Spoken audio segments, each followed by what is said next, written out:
আজকে আলোচনা করব সূচকের বেসিক আলোচনা। সূচকের বেসিক আলোচনার মধ্যে প্রধান যেটা আইব এটা হইলো যে এই চিহ্নটাকে আমরা কি বলি, অনেকে এটা জানে না যে আসলে এই চিহ্নটা কি। অনেকে ভুল করে থাকে। এই চিহ্নটার নাম হয়েছে যে স্কোয়ার রুট। একে আমরা সাধারণত কি বলি? একে সাধারণত আমরা স্কোয়ার রুট বলে থাকি।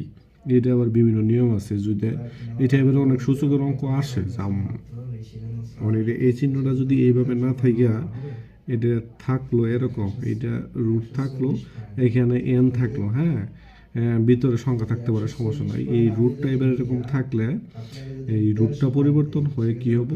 পরিবর্তন হয়ে 1/n হবো। এটা এরকম থাকতে পারে, যেমন শুধু রুট আছে। রুট থাকলে ব্র্যাকেট হয়ে কি হবো? এই জায়গায় হাফ আছে, রুট দিয়ে এই জায়গায় আমি 3 দিলাম ব্র্যাকেট, তাহলে কি হবো? ব্র্যাকেট দিয়ে 1/, কি হবো? 1/3 হবো। আমি 5 দিলাম। ব্র্যাকেটের ভিতরে যে কোনো সংখ্যা থাকতে পারে, সমস্যা নাই। এই ক্ষেত্রে আমার 1/5 হবো। এইটা হইলো একটা রুটের নিয়ম। এই টাইপের প্রশ্ন মোটামুটি আসে চাকরি বাজারে। যেমন সূচকের বেসিক থেকে কোশ্চেন আসলে এই প্রথমে রুট থেকে আসে।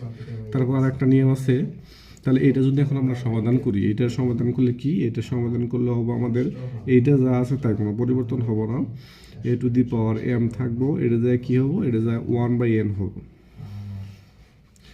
গুণনের সম্পর্ক হইল, যদি আমরা সাধারণ নিয়মে গুণন করি, গুণন করলে এটা কিন্তু উপরে যাব, অর্থাৎ m × 1/n হবে। পরের লাইনে যাবে a⁴, উপরে m চলে যাব, নিচে n হবে। এটা হইল অ্যান্সার মূলত। একটা জিনিস খেয়াল করা লাগবো যে সূচকের জগতে গুণ থাকলে কি হবে? গুণ থাকলে যোগ হবে। মনে করি a⁴m × a⁴n, তাহলে গুণ থাকলে পাওয়ার যোগ, a⁴m + n থাকবে। এটা একটা সূত্র, এটা মনে রাখতে হবে। সূচকে এই টাইপের প্রশ্নগুলো সাধারণত বেশি আসে। আরেকটা প্রশ্ন হলো যদি ভাগ থাকে, a⁴n, এই ক্ষেত্রে হবে a⁴m - n, তাহলে ভাগ থাকলে বিয়োগ হবে, গুণ থাকলে কি হবে? গুণ থাকলে যোগ হবে। এই টাইপের প্রশ্নগুলো কিন্তু বাজারে, মানে চাকরি জগতে বাজারে বেশি আসে। তাই কাজেই আমরা যদি এই সূত্রগুলো মনে রাখি, যেমন এটার নাম কি? এই চিহ্নটা কিন্তু অনেকে বলতে ভুল করে। আমার পরে বললো আমার নাম হলো স্কোয়ার রুট। কি রুট? Square root. এটা হলো স্কোয়ার রুট। এই টাইপের প্রশ্ন দিয়ে এরকম প্রশ্ন আসে যে এরকম যদি রুটের ভিতরে যদি m থাকে তাহলে হয় 1/n। কি হয়? 1/n হয়। আর শুধু যদি রুট থাকলে কি হয়? হাফ হয়, হাফ। ইনু যতটা থাকবো, যেমন এটা হচ্ছে মূল ফরম্যাট। এই ফরম্যাটটা মনে রাখলে আমার নিচে কিন্তু সবগুলো হয়ে যাচ্ছে। কিরকমভাবে? স্কোয়ার রুট যদি থাকে, এই জায়গায় যদি কোনো সংখ্যা থাকে, এটা 1/n আকারে হবে। কি আকারে? এখানে n আছে, 1/n হবে। এখানে 3 আছে, তাহলে 1/3 হবে। এখানে 5 আছে, 1/5 হবে। শুধু রুট থাকলে রুটটা উঠে কি হবে? হাফ হবে। রুট থাকলে মনে করি না একটা সংখ্যা দিলাম, আমি একটা সংখ্যা 3 দিলাম। এই 3 যদি ভাঙে, এটা যদি আমি ভাঙাই, তাহলে এই জায়গায় কী দেবো? এই জায়গায় 3 দেবো। এই টাইপে এটা হলো রুটের যতগুলো কোশ্চেন আছে এটা হচ্ছে ওকে। রুট গেলে ওকে। এখন রুটে যাওয়ার পরে সূচকের যে নিয়ম বললাম, নিয়ম গুণ থাকলে কি হবে? গুণ থাকলে আমার যোগ হবে। আমি একটা দেখাই দিই, যেমন a⁴7 গুণন a⁴3। এখন এই দুটি কী করবো? এই দুটো আমি যোগ করবো, a⁴3 + 7।